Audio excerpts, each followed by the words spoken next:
one time he had took my son to school. He had dropped him off at school and hit him in the face and made his nose bleed. And next thing you know, I'm getting a phone call from the school talking about my son was crying. He came to school crying. His nose was bloody. And I'm like, what? What the heck did he do to my child? And it was over something dumb. He left his book bag in the house. He had to go in and get it. And I don't know if that slowed because my son was taking too long to come back outside. I'm telling you, life was crazy. So he ends up hitting him and not even realizing that he caused his nose to bleed. And now DHS is in my life. This was the first time DHS came into my life and into my home. The principal, the counselor, the teacher had me come in. I want to say either way, we had a meeting and we talked about it. And I made it clear that, my son did not, get abused. They wanted to make sure he wasn't getting abused.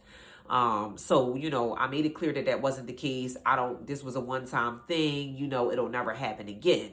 So, of course, talking to the narc, I was just like, look, you can't, if you're going to hit him, you can't hit him in his face. Never, ever, ever hit him in his face because I don't feel like no issues. Lo and behold, they had already opened up a case.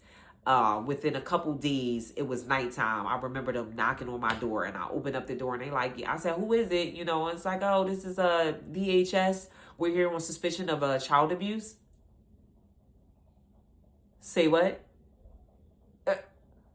Y'all, when I tell y'all my blood was boiling, like it just felt like somebody disrespected me in the worst way. Like I just was furious on the inside. I wasn't going to open the door, but I was like, I don't want to create more problems for myself. So let me just open the door and let these people in and let them see that there's nothing, going on. There's no abuse being had. So just come on, let's get this over with. Let them in. I was so unhospitable. Like, no, you can't sit down. No, you can't have nothing to drink. No, I don't care about you. Why are you here? Why are you here?